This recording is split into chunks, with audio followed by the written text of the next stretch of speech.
Hello students, मैं doctor Anamika Singhvi, associate professor botany, government miracles college Udaipur. आज हम मेथड्स ऑफ माइक्रो प्रोपेगेशन के बारे में पढ़ेंगे। हमने अपने पहले लेक्चर में introduction to plant tissue culture में कुछ ऐसे टेक्निकल टर्म्स जो कि पूरे प्लांट टिश्यू कल्चर की स्टडी के दौरान हम मेंशन करेंगे, उनका डिस्कस किया था और साथ ही हमने history of plant tissue culture देखा था। आज हम माइक्रो प्रोपेगेशन देखेंगे। सबसे पहले हम देखें कि what is plant tissue culture, क्योंकि micro propagation plant tissue culture का ही एक पार्ट है। तो tissue culture is an art of growing and maintaining plant cell tissue and organ in vitro under aseptic condition. निर्जमीकृत परिस्थितियों में प्लांट सेल टिश्यू या ऑर्गन का इन विट्रो या पात्रे संवर्धन कहलाता है tissue culture. Culture means to grow in artificial medium, और इन विट्रो मतलब है इन ग्लास वेसल, और एसेप्टिक कंडीशन का है मतलब कि condition that is free from micro organism. और माइक्रो प्रोपेगेशन क्या है?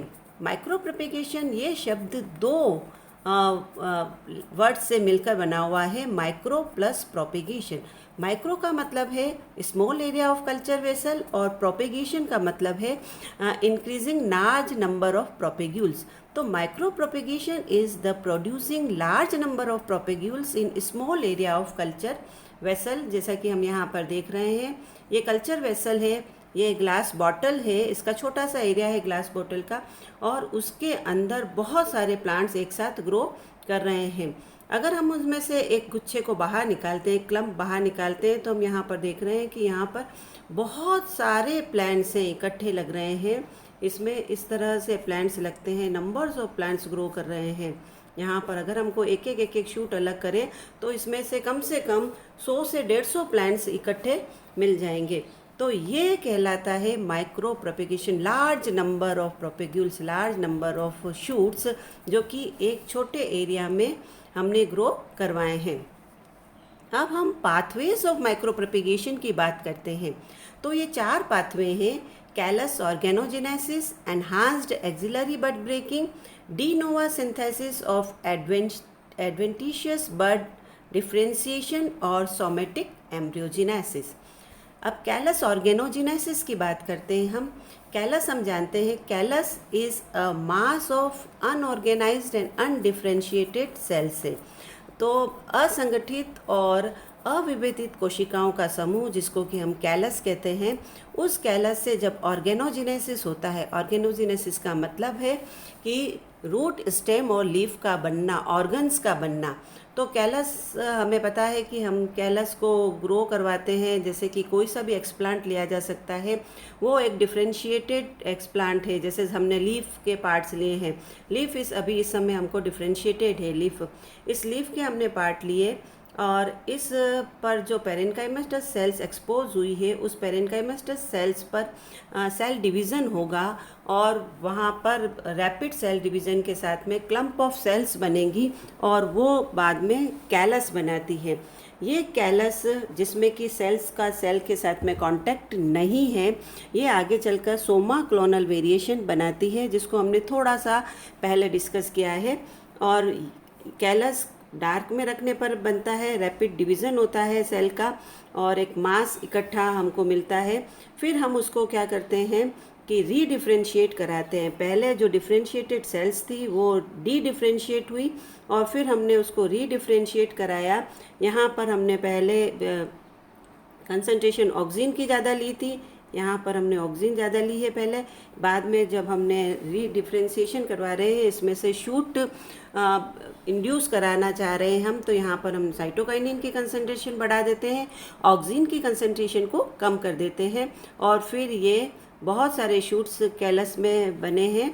और जब ये शूट्स रूटेबल हो जाते हैं, तो इन शूट्स को हम रूटेबल शूट्स को एक शूट को अलग करते हैं, और फिर उनको रूटिंग के मीडियम पर डाल देंगे, जिसमें ऑक्सीजन की कंसंट्रेशन ज़्यादा होगी। और साथ ही साथ इसमें हम जो मीडियम लेते हैं, सपोज़ कि हमने MS मीडियम लिया है, तो उस MS मीडियम सपोज़ हमने लिया है, तो वो MS मीडियम हमने यूज़ कर रहे हैं उस MS मीडियम की कंसंट्रेशन को हम कम कर देंगे और ये शुगर जो बाहर से हम सप्लाई करते हैं उसको भी कम कर देंगे। प्लांट स्ट्रेस में आ जाता है और फिर प्लांट से रूट निकल जाती है और ये कहलाता है पूरा का पूरा कैलस, और कैलस से शूट, लीफ और रूट का बनना और कंप्लीट प्लांटलेट का बनना। अब हम आगे चलें। ये है enhanced axillary bud breaking. Enhanced axillary bud breaking की हम बात करते हैं तो यहाँ पर ये दिख रहा है हमको कि 2 नोडल एक्सप्लांट्स हैं। ये नोडल एक्सप्लांट्स में एक्सिलरी बड ब्रेकिंग होती है। ये जैसे यहाँ हम देख रहे हैं कि ये जैसे एक प्लांट हमने आप देखा है, इस प्लांट में नोड्स हैं जिसमें कि लीव्स निकल रही हैं, ब्रांचेस भी निकलेंगी। ये इसकी लीफ में यहाँ पर देखते हैं हम, ये एक्सप्लांट सॉरी यहाँ ये है जो एक पूरा प्लांट का पार्ट है जहाँ पर नोड्स हैं। नोड्स की एक्सिस में जो प्री एग्जिस्टिंग बर्ड्स हैं, ये प्री एग्जिस्टिंग बर्ड्स अपने आप को पहले एक्सप्रेस नहीं कर पाते because of the apical dominance. तो जब हम इसको प्लांट को, आपने कई बार देखा होगा, अगर हम ऊपर से कट करते हैं, नेचर में भी हमें देखा होगा कि जब प्लांट को ऊपर से लॉपिंग किया जाता है तो उसकी लेटरल ग्रोथ होती है, मतलब साइड्स में ग्रोथ होनी शुरू हो जाती है और यहाँ पर बहुत सारे शूट्स निकलने लग जाते हैं जो कि यहाँ पर पहले से मौजूद थे। तो ये पहले से मौजूद शूट्स एग्जिस्ट करते हैं जो कि पहले इनकी ग्रोथ इनहिबिटेड थी और फिर ये बड ब्रेक करते हैं। हम इनको इंड्यूस करते हैं साइटोकाइनिन की कंसंट्रेशन से कि ये अपने आप को प्रोलिफरेट करें। ऊपर से जब उसको काट के नोडल एक्सप्लांट हम यूज़ करते हैं। यहाँ पर जो एक्सप्लांट हम लेते हैं वो एक्सप्लांट है नोडल एक्सप्लांट और उसके द्वारा हम इसको आगे बढ़ाते हैं। देन हम देख रहे हैं कि de novo synthesis of adventitious bud. इसमें हमने जो एक्सिलरी बड ब्रेकिंग की बात करी है, इसके पहले हम वापस बात करते हैं। ये क्लोनल प्रोपेगेशन के लिए बहुत इम्पोर्टेंट है क्योंकि यहाँ पर किसी भी तरह का जीनोटिपिक वेरिएशन कल्चर के दौरान नहीं होता है। यहाँ 2n सेल्स जो कि हम यूज़ कर रहे हैं सोमेटिक सेल्स से, और इससे जो भी प्लांट बनेगा वो ट्रू टू टाइप प्लांट होगा और इसलिए इसको हम क्लोनल प्रोपेगेशन का एक मेथड भी कहते हैं। क्लोन हम अच्छी तरह से जानते हैं, clone is making so many identical copies. तो हम जो कैरेक्टर डिसाइड करते हैं, जो डिज़ायर्ड कैरेक्टर हमने चूज़ किया है, जो टारगेट हमने लिया है, वैसा के वैसे प्लांट्स हमको आगे मिलेंगे क्योंकि यहाँ पर किसी भी तरह का मिक्सिंग ऑफ कैरेक्टर नहीं होता है। ये एक्सिलरी बड ब्रेकिंग है। दूसरा, हम de novo synthesis of adventitious bud की बात करें। यहाँ एडवेंटिशियस बड का de novo synthesis, de novo का मतलब है एंटायरली न्यू, एंटायरली न्यू, बिल्कुल नई तरह का एकदम है। यहाँ पर पहले से प्री एग्जिस्टिंग कोई सेल्स नहीं है। तो जब प्री एग्जिस्टिंग सेल्स नहीं है, एकदम नए तरह का इसमें डिवीज़न हो रहा है, तो ये कहलाता है डी नोवा सिंथेसिस, जो कि एडवेंटिशियस बड्स बन रही है। यहाँ हम किसी भी पार्ट से इसको बना सकते हैं, इस बड्स को, और कोई सा भी पार्ट जहाँ पर पहले से एग्जिस्ट नहीं कर रही है कोई बर्ड्स। और फिर हम यहाँ पर देख रहे हैं कि जैसे हमने इसको हॉरिजॉन्टली रखा है तो यहाँ पर बहुत सारे शूट्स बाहर निकल रहे हैं। और इधर हम देखते हैं कि ये एक प्लांट का पार्ट है जिसमें यहाँ से लीफ निकल रही है, ये नोडल पार्ट कहलाएगा, और 2 नोड्स के बीच का जो पार्ट है वो इंटरनोड कहला रहा है।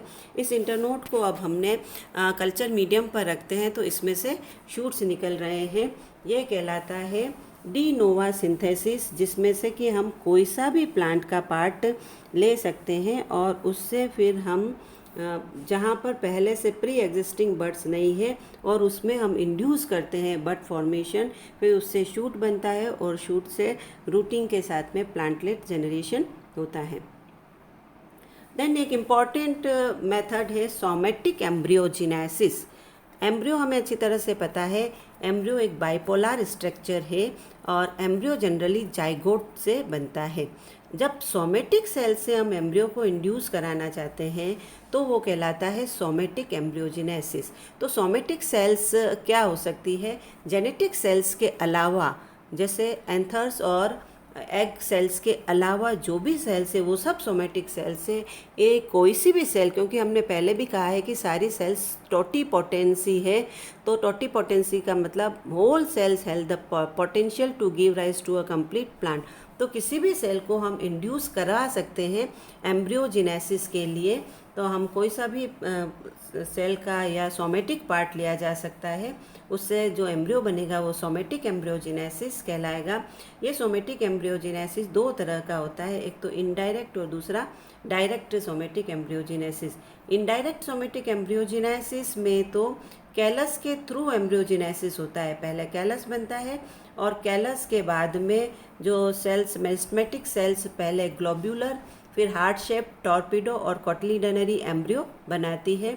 डायरेक्ट एम्ब्रियोजेनेसिस पर प्लांट पार्ट के ऊपर ही डायरेक्ट एम्ब्रियो बन जाता है, और वो जैसे हमें ये हार्ट शेप दिख रहा है, ग्लोब्यूलर दिख रहा है, इस तरह के तरह तरह के हमको इसमें एम्ब्रियो नज़र आ रहे हैं। ये डायरेक्ट प्लांट पार्ट पे बनता है तो डायरेक्ट एम्ब्रियोजेनेसिस है, और अगर कैलस के थ्रू बनता है तो इनडायरेक्ट सोमेटिक एम्ब्रियोजेनेसिस कहलाएगा।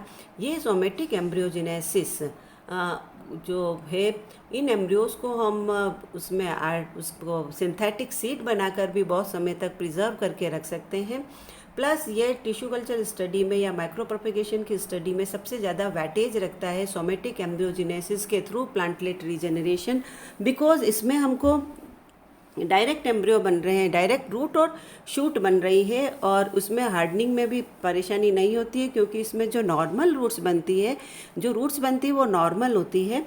और प्लस इसमें हमको शूट और शूट के बाद मल्टीप्लिकेशन और मल्टीप्लिकेशन के बाद रूटेबल शूट और रूटेबल शूट्स को फिर रूटिंग के लिए इंड्यूस करना, एक बहुत सारे स्टेप्स और बहुत सारा कल्चर, सब कल्चरिंग को हम इसमें स्किप कर जाते हैं। इसलिए एक बहुत इम्पोर्टेंस रखती है टिश्यू कल्चर की स्टडीज़ में, जिसको हम सोमेटिक एम्ब्रियोजेनेसिस कहते हैं। और फिर हम देखेंगे जो हमने 4 पाथवेज देखे हैं, वो चारों पाथवेज टिश्यू कल्चर के जैसे कि हमने माइक्रो प्रोपेगेशन के सोमेटिक एम्ब्रियोजेनेसिस, कैलस ऑर्गेनोजेनेसिस या एनहांस्ड एक्सिलरी बड ब्रेकिंग या de novo synthesis of adventitious bud differentiation, ये चारों ही पाथवे कुछ स्टेप्स को फॉलो करेंगे, जिसमें सबसे पहला है selection of suitable explant, then sterilisation, culture initiation, multiplication, rooting और हार्डिंग एक्लिमेटाइजेशन। तो ये स्टेप्स, सारे पाथवे के जो स्टेप्स है वो हम अभी अपने नेक्स्ट लेक्चर में इसको कंप्लीट करेंगे। इतना आप अच्छी तरह से पढ़ लें, समझ लें। Thank you.